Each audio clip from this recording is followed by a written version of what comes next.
Inkuru yacu tuyitangiriye aho tubona umugabo w'umukire agiye kwinjira mu modoka. Haza umukobwa ati nyakubahwa nkeneye ubufasha bwawe. Umugabo ati ushaka ko ngufasha gute? Umukobwa n'ubwoba bwinshi ati ntago nigeze ndya, nukuri ndashonje hashize iminsi ntarya. Umugabo arangije ati nta kibazo ndaza kugufasha, gusa urabizi ko gusabiriza n'abantu benshi basigaye babitinya, ntago bakizera abantu, rero ntugasabirize mu gihe ufite amaboko yo gukora. Umukobwa ati ndakumva nyakubahwa. Umusore akomeza kumubwira ati njyewe ntago nkunda gufasha abantu kandi mbona bafite ukuntu bakora. Umukobwa ati unyihanganire nyakubahwa, abantu bamwe na bamwe physically baba bameze neza rwose ubona nta kibazo, ariko mu mitekerezo yabo nukuri baba bakeneye ubufasha. Umugabo ati ariko nyine hari ikintu wakwikorera wowe ubwawe. Hanyuma mu rugo iwanjye rwose nari nkeneye umukozi, ndetse nari narashyizeho ko bamunshakira, gusa ariko nabihagarika kubera ko niba wumva ushoboye kuba wabikora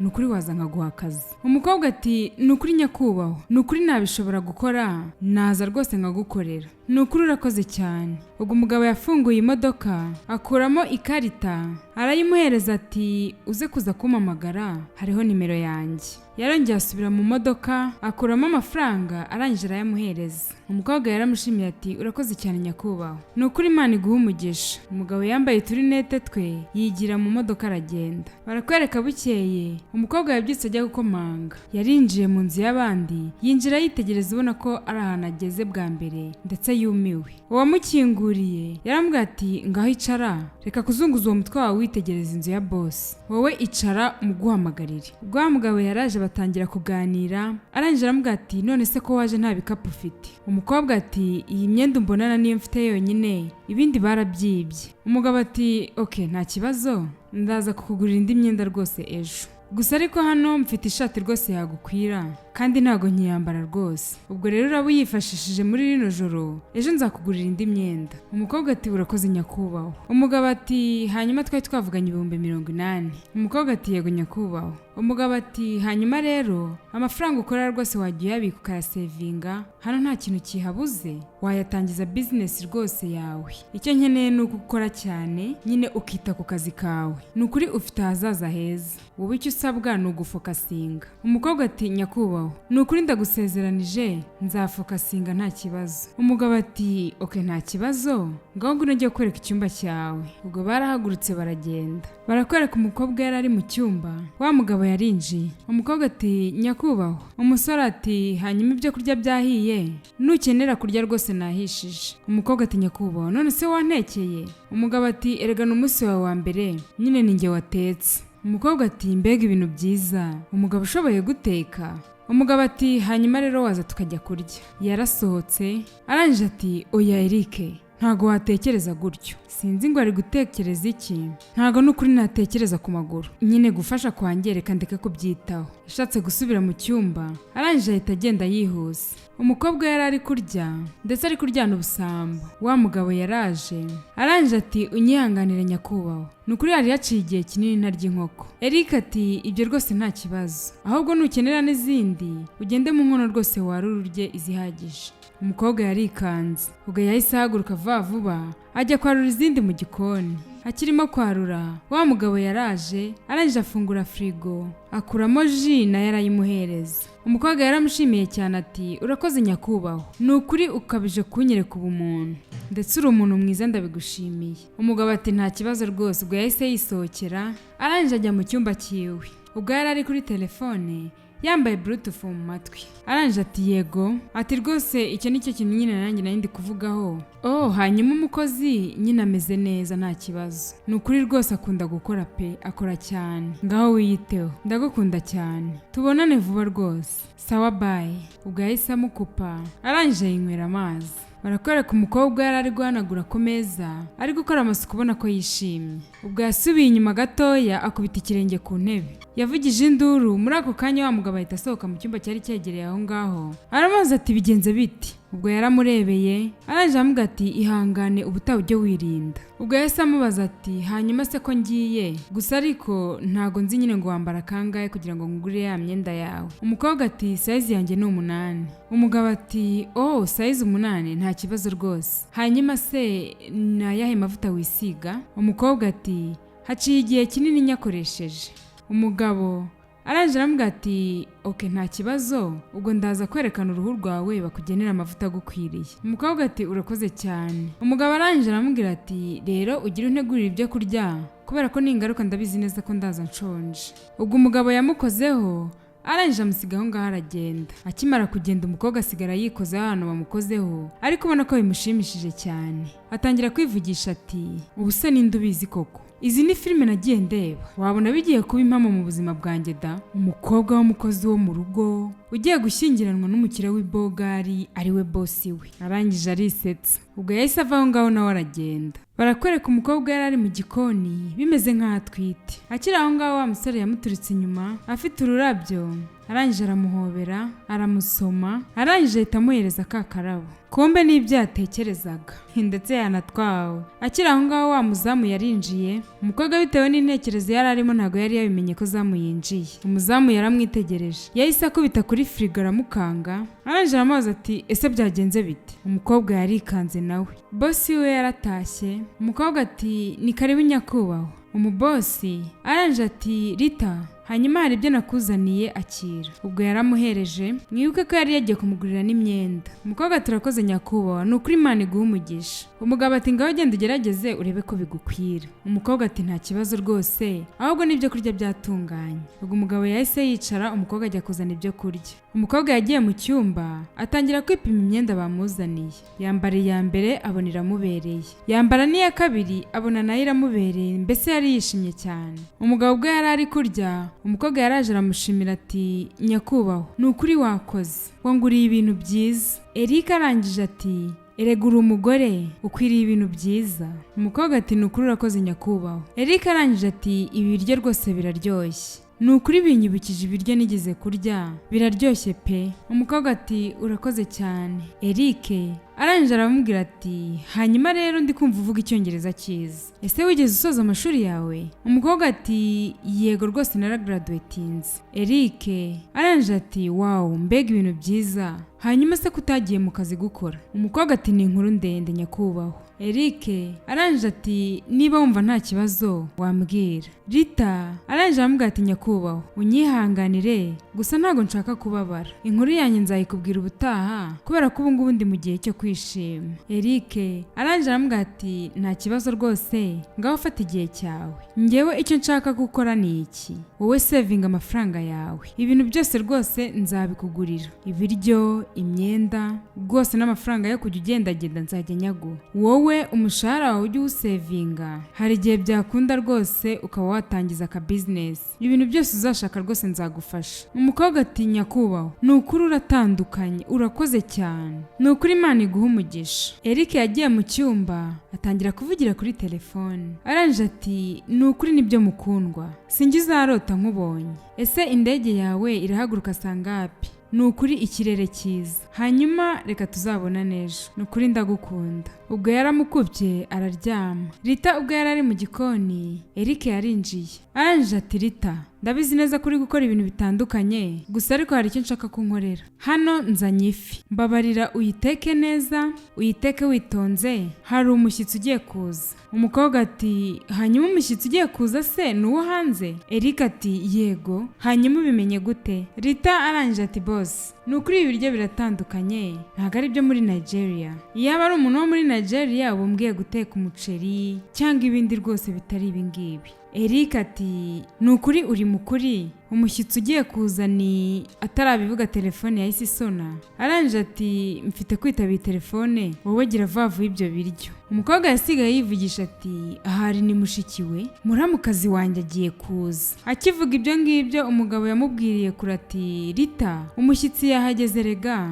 ngiye kumureba ku kibuga cy'indege. Umukobwa ati nta kibazo nyakubahwa. Umukobwa ati finally ngiye guhura na muramukazi wanjye. Eric yaramuzanye. Arangije ati ni karibu mu nzu mukunzi. Eric yahise ahamagara umuzamu wiwe witwa Luka. Arangije amubwira ati Luka uru ni urukundo rw'ubuzima bwanjye izina ryiwe yitwa Gina. Arangije abwira na sheri we ati Gina uyu ni Luka niwe muntu umbera ku gipangu rwose ucungira umutekano. Umukobwa ati umeze ute Luka? barakwereka Rita nawe yavuye mu gikoni yihuta cyane ndetse yishimye arangije nawe atanga karibu ati ni karibu. Umukobwa ati mwembi muragaragara neza rwose. Eric arangije ati yego rwose rega uyu nguyu ni umukunzi wanjye. Umukobwa yaguye mu kantu ati umukunzi mana yanjye. Rita arangije ati rwose ni umukunzi wawe. Hanyuma umugabo we namwitaho nukuri ntabwo uzongera kumubona. Ubwo Gina na Eric barumiwe. Eric ati ese ashatse kuvuga iki? Erega ninjye mugabo we. Rita yahise yikanga. Ubanza yari amaze gukunda boss we. Arangije ati hanyuma warashyingiwe? Eric ati engaged. Vuba ndaza gushyingiranwa n'umugore wanjye. Eric ati Gina uyu nguyu rero ni umukozi wanjye wa hano. Gina ati umukozi wo mu rugo. Arangije ahita amubaza ati hanyuma ibiryo byatunganye? Umukobwa ati yego mabuja. Yahise yitonda, yahise acika intege. Barakwereka Rita yagiye mu gikoni n'agahinda kenshi. Arangije ati disi yatwawe n'undi muntu, ndi umuhombyi pe. Hanyuma na crashinze fiancé w'abandi. Icyizere cyanjye cyarambeshye, nizeye ibidashoboka. Ndatekereza none atari filime. Uku ni ukuri, nta bundi buryo rwose mfite bwo kumukunda. Rita kubera ikiri igicucu koko, kwecyura akagoryi. Yarafashwe, ngomba kwangiza ibyiyumviro byose mufitiye. Ni ukuri mfite kubaha relationship y'abandi, nicyo kintu cyiza cyo gukorwa rwose. Umukobwa yarababaye, nibyo rwose ngomba gukora. Eric na fiancé we Gina bari muri salo barimo barareba filime. Umukobwa arangije atangira gusoma umuhungu. Bahise bazamuka bajya upstairs. Rita yari yababaye, ajya mu cyumba yireba mu ndorerwamo, atangira kwivugisha ati uriya mukobwa ni umunyamahirwe. Ni ukuri niwe munyamahirwe kuri iyi si numvise pe. Nyakubahwa Eric ni umuntu mwiza, agira umutima mwiza. Ni ukuri nakifuje ko ari njye fiancé wiwe. Gusa ariko ntago naca inyuma ubundi mugore. Gusa icyo nasaba nuko nasaba Imana ndetse nkayisenga cyane kugira ngo izampe umugisha nk'uwo yahaye uriya mukobwa.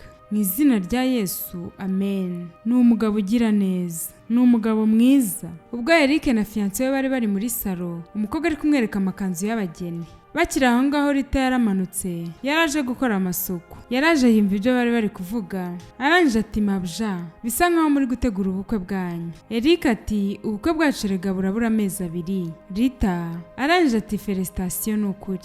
Nukuri nanjye nakifuje kumera nkamwe. Umukobwa yarabyutse n'umujinya mwinshi. Arangije ati ngo iki? Rita arangije ati narimvuze nti nukuri mufite umugisha nanjye nakabyifuje. Umukobwa yahise ambwira ati funga uwo munwa wawe vuba vuba. Eric ati sheri ese watuje? Gina arangije ati gute se yatinyuka kwifuza ibintu byanjye? Eric ati ese tuza, buri muntu wese nyine arifuza ndetse atekereza imbere yiwe hazaza ko hagenda.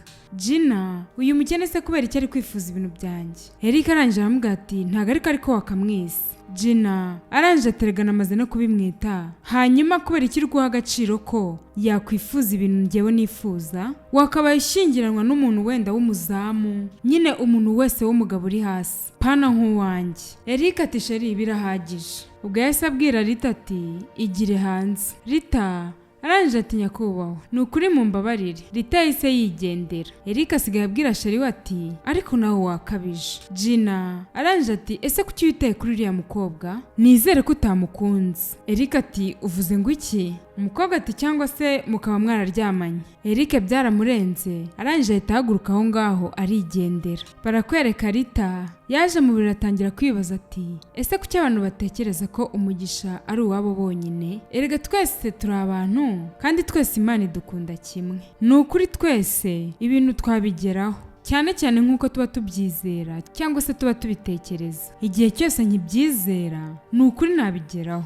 kandi nzanabitunga rwose. Ni ukuri nzagira umugabo umeze nka nyakubahwa Eric, ntago yampagarika rwose. Ntago ari Imana, nta jambo na rimwe mfiteho rya nyuma. Ndanamubabariye, amagambo yiwe nciye intege cyane. Ibyo ambwiye byose ni ukwikunda kwiwe, nta nubwo rwose nanamukubita kubera ko sinanamushobora. iyo aza kubimenya ko ubu buzima buhinduka ntabwo aba ambwiye amagambo ameze kuriya.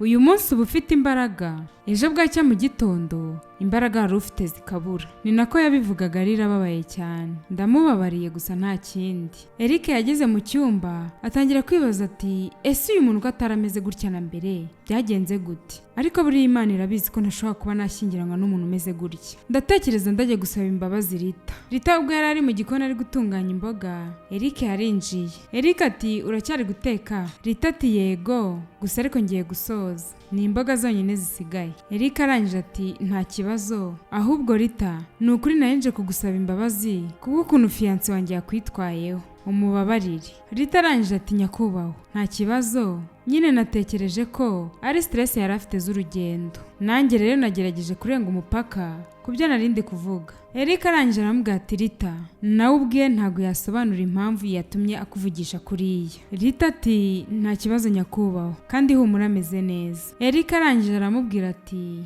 hanyuma rero inzozi zose umuntu agira n'ibintu yifuza kugeraho mu gihe rwose abyizeye abigeraho. Umukobwa ati amen, ni ukuri ndabyizeye. Eric ati ngaho gira vuba ndashonje. Ubwo yahise yigendera. Barakwereka Gina yasanze umusore mu cyumba asanga yarakaye. Arangije aramubaza ati ese wabajwe na kariya gakobwa kadafite icyo gasobanuye? Umusore ati umuntu wese kuri iyi si aba afite icyo asobanuye, nubwo imiryango yashira ndetse nta n'ikintu ufite, ariko umuntu wese ku isi aba afite icyo asobanuye, no kuba ari umukozi wo mu rugo hari icyo asobanuye. Gina arangije ati ariko twebwe ayo si amahitamo yacu. Eric ati hanyuma se abandi baba babihisemo? Hanyuma nukomeza kunyereka ko uzahagarika kuba umuntu mwiza ku bantu, nanjye ubwo nta kintu tuzaba tukivugana. Umukobwa ati hanyuma bizatuma wishima? Eric ati bizanshimisha cyane. Umukobwa arangije ati okay, nta kibazo ubwo nzakora ibyo wifuza rwose, si ubizi ko ngukunda? Arangije ahita amustomagura. Umuhungu nawe ati ndagukunda nanjye.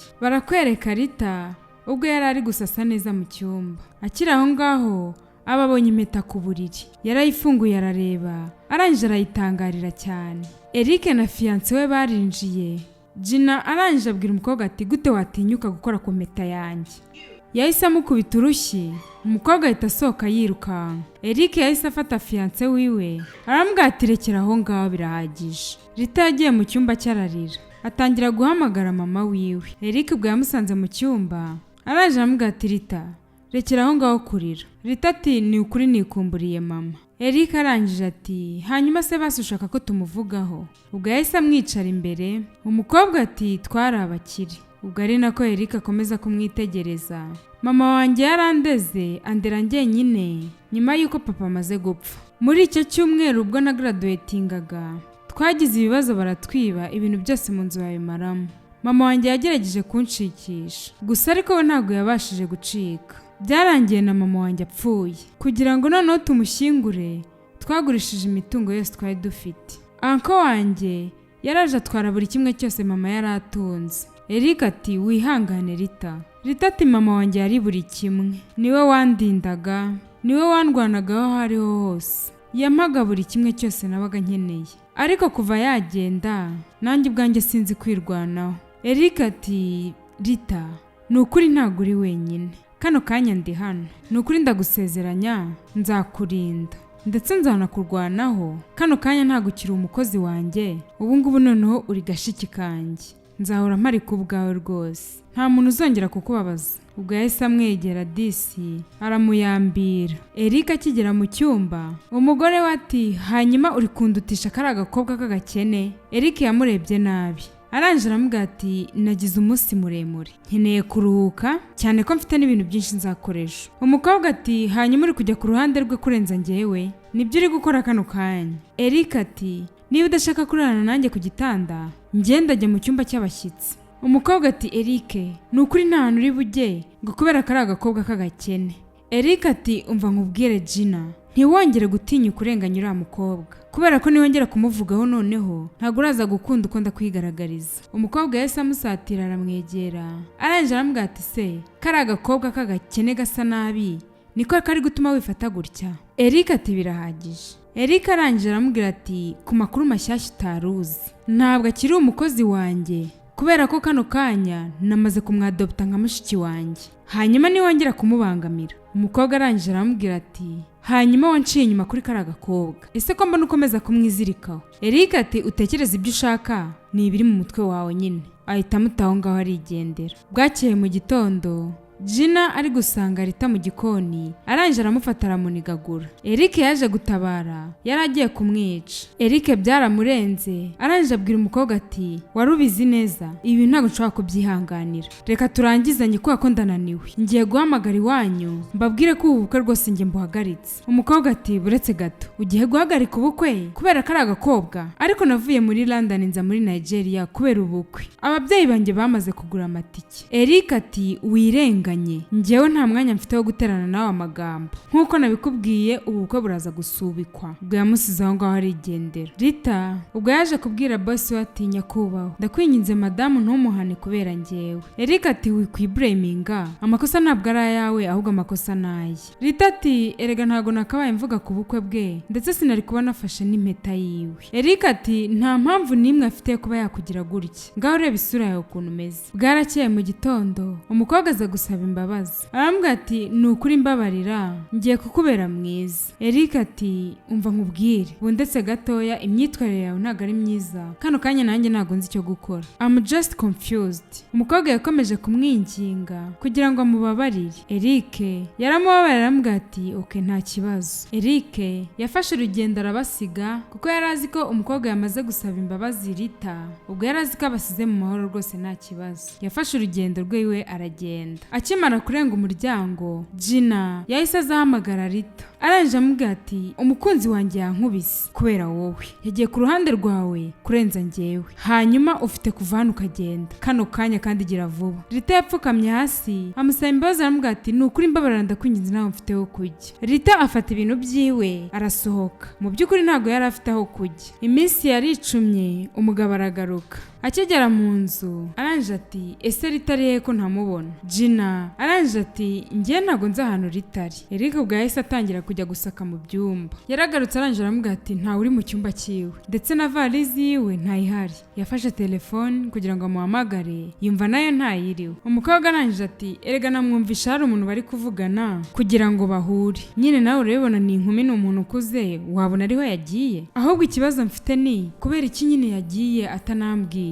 Eric ati yakabaye yabimbwiraga ibyo bintu, hanyuma ko nimero yiwe itari hose, ubu se ni gute turamubona? Eric yageze mu cyumba abura amahoro. Nukuri nkwiye kujya gushaka Rita kubera ko ntabwo ari ibintu bisanzwe ko telefone ivaho igihe kingana gutya. Umukobwa ati Eric nukuri ntabwo wansiga gutya. Ubwo Eric yahise amutaho ngaho arangije aragenda. Yagiye n'imodoka atangira gusenga ati Mana ndakwinginze mbone mushiki wanjye. Yakomeje guhamagara ariko telefone ntabwo yari iriho. Yaraparitse ava mu modoka, abona umugabo wari uri imbere yiwe aramurangisha, arambwira ati umukobwa muremure w'inzobe uteye gutya na gutya, ese ntabwo ugeze umubona?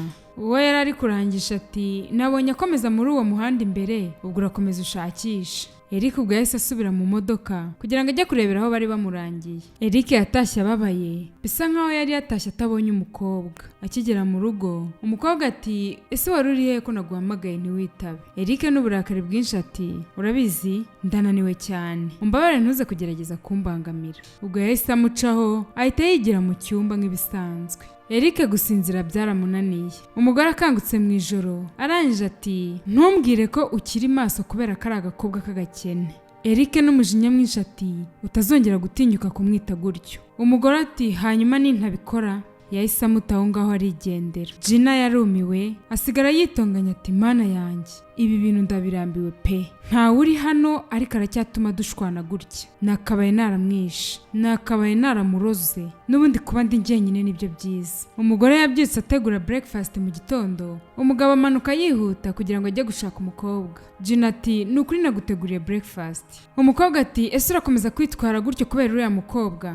Eric ati erega nkeneye kumenya icyamubayeho, namusize hano musigana nawe, buretse gatoya, reka nizere ko nta kintu kibi wigeze umukorera, kubera ko kano kanya ndi kumva noneho no kukwizera byarangiye. Umukobwa ati ese kuki utekereza ibintu bimeze gutyo? Ese ndamutse ari njyewe uri kwita ku wundi muntu gutya wakwiyumva gute? Yaramwinginze kugira ngo aze arya ibyo yamukoreye.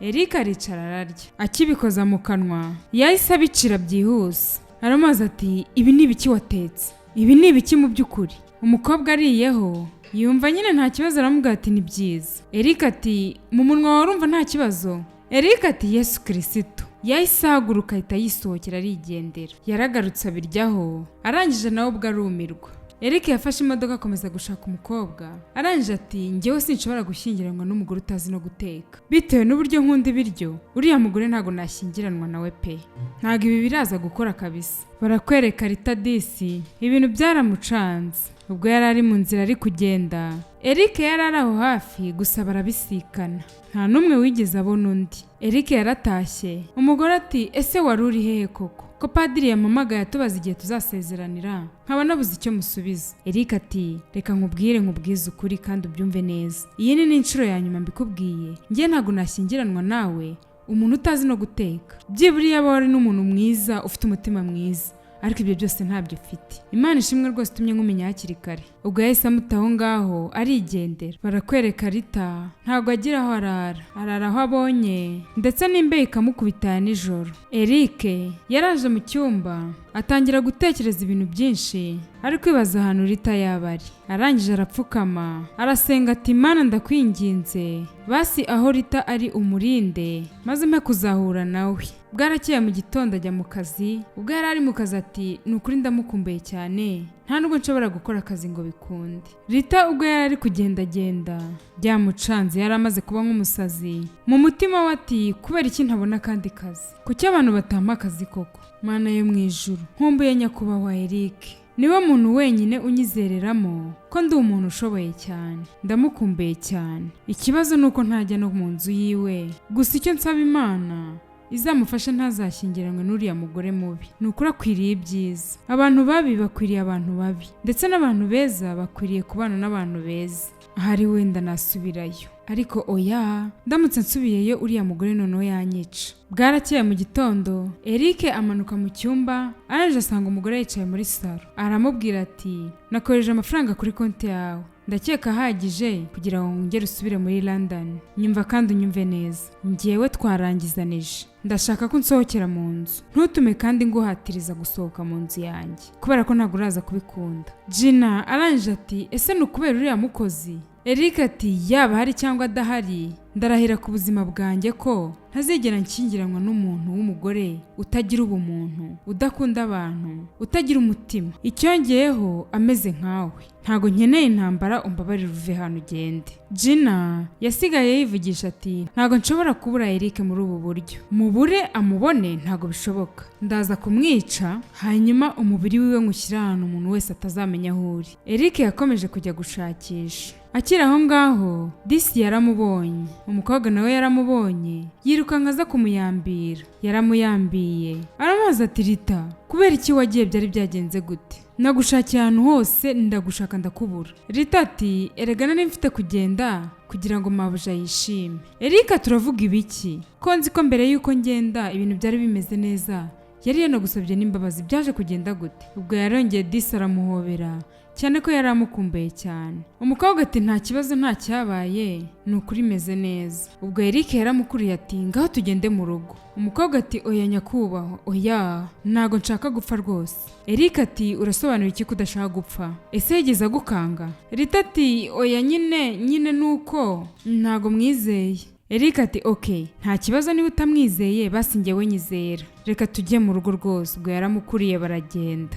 Yamugaruye mu rugo. Umugore akimubona ati urakora iki hano? Eric arangije aritambika, aramubwira ati udatinyuka kongera kumukoraho. Arangije abwira umukobwa ati Rita genda woge ubundi uruhuke. Gina arangije ati hanyuma arakora iki hano? Eric ati kubera ko nshaka kagaruka, iyi ni inzu yanjye, ahubwo niwe ugomba gusohokamo. Ubwo yahise amutaho ngaho arigendera. Umukobwa n'uburakari bwinshi yasanze Rita mu cyumba tena, atangira kumuniga.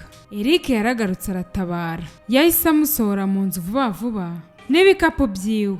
Rita yararabona intambara iri kuba, yagize ubwoba. Eric yagarutse mu nzu, arangije yegera umukobwa, aramubwira ati tuza, ubu noneho ibintu bimeze neza, ntabwo azongera kugukoraho, nta muntu uzongera kukubabaza, humura. Umukobwa ati yego.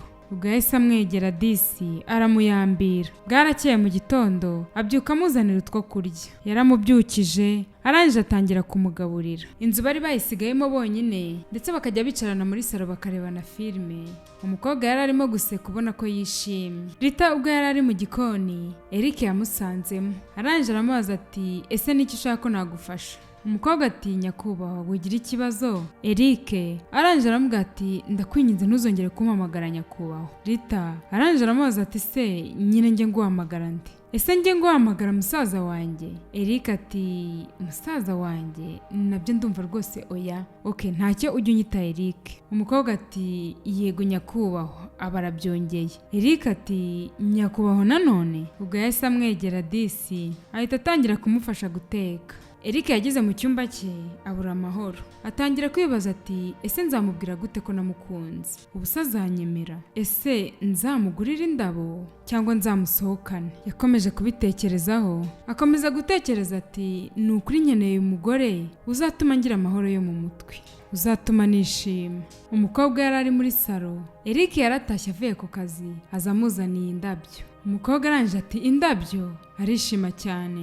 Eric ati hanyuma se ntabwo urampobera nyuma yo kuguha indabyo? Ubwo yaramuyambiriye. Eric ahita atangira kumusoma. Umukobwa yahise amwiyaka vuba vuba ubona ko afite isoni cyane. Umukobwa bwarije indabo azijyana mu buriri atangira kuzihumuriza, atangira kwivugisha ati yansomye, yanzaniye indabo arangije aranansoma. Ubwo yatangiye kwisetsa ubona ko ibyabaye byose byamushimishije. Ndatekereza inzozi zanjye zigiye kuba impamo, ariko mana yanjye. Ubwo umukobwa yarahagurutse atangira kwitoza ukuntu ashobora kuba yabyinana nawe, atangira kubyina ari wenyine. Yahise atangira gutekereza ari kwibona yabaye mabuja ndetse yabaye umukunzi wa Eric, ndetse akibona anamutwitiye, ndetse atangira kwibona bari kubyinana nk'uko yari ari kubifiringa. Yavuye mu bitekerezo arangije araseka cyane, yarongeye yiterera uturabyo twe twari twamushimishije cyane. Barakwereka Rita yagiye mu cyumba ubona ko ananiwe cyane, ahita yidumbura ku buriri. Akiri aho ngaho Eric yarinjiye. Umukobwa ahita abyuka vuba vuba. Eric yinjira ati umeze ute sheri? Oh umbabarire nakuzaniye indi myenda. Umukobwa ati urakoze nyakubahwa. Eric ati ese wambabarira iri joro tukajya gusangira ibya nijoro? Umukobwa ati yego nta kibazo. Ubwo yahise yishima arasohoka arigendera. Umukobwa yasigaye yishimye ari guseka nawe. Barakwereka Eric ubwo yari ari muri salo yambaye neza ubona ko yiteguye ko agiye gusohokana na Rita. Rita ubwo yamuturutse imbere yambaye neza, arangije aramwitegereza kuva hasi kugera hejuru. Eric ati nukuri urasa neza pe, ndetse uri na mwiza. Hanyuma hari ikintu nshaka kukubwira mbere yuko tugenda. Disi ka Rita kari kabaye agakobwa keza. Nyine igihe cyatambutse nari ndimo kwibwira nuramuka wemeye basi kuba uwanjye nyuma y'iminsi 10 nzagupropose. Gusa ariko ndatekereza kubikorera hanze rwose nyine byantera isoni. Natekereje ko nyine byaba byiza mbikoreye hano kandi nkabikora kano kanya, kubera ko nshaka ko gusohoka kwacu kwa mbere turaba turi nyine couple. Ubwo yahise akura impeta mu mufuka arangije arapfukama. Ndagusabye kandi mbigusabye mu cyubahiro, ese wambera umugore? Rita ati yego ndabyemeye. Eric yarishimye ndetse amwambika impeta ari guseka. Yahise amuyambira atangira kumusomagura. Rita yarishimye, inzozi ziwe zibaye impamo. Yari yarifuje kera gushyingiranwa na Eric, none ibyo yatekereje bibaye impamo. Rita ati ubukwe bwaje kuba ndetse haciye ukwezi ubukwe bubaye. Barakwereka Rita yaje no gutwita ndetse yavuye mu mubyeyi mwiza. Arangije ati erega nahise nanatwita ndetse tubayeho neza tunishimye. Njyewe ndabibabwira kandi mfite n'ingero yuko inzozi ziba impamo. Iyo ufite umutima ibikorwa bari byiza, ndetse inzozi ziba impamo cyane. Akiri aho ngaho Eric yaraje, arangije ati sheri wanjye. Ubwo yaraje aramuhobera disi, arangije aramusoma. Ubwo barongeye baricara. Eric arangije areba inda ati mwana wanjye ndashaka kuza vuba kwa ndagukumbuye, ndashaka no kukubwira ukuntu ngukunda ndetse na mama aragukunda. Eric yarongeye asoma kunda, arangije abwira umugore ati warakoze n'ukuri kumpitamo. Rita nawe ati n'ukuri warakoze kuba wowe. Ubwo yahise amusoma. Ubwo bahise bakomeza birebera filime. Agafilime kacu nuko kagenze. niba ari ubwa mbere ugeze aha ngaha kanda kuri buto ya subscribe kugira ngo utazajya ucikwa n'inkuru mbagezaho umunsi ku wundi. Ciao ciao, ndabakunda cyane.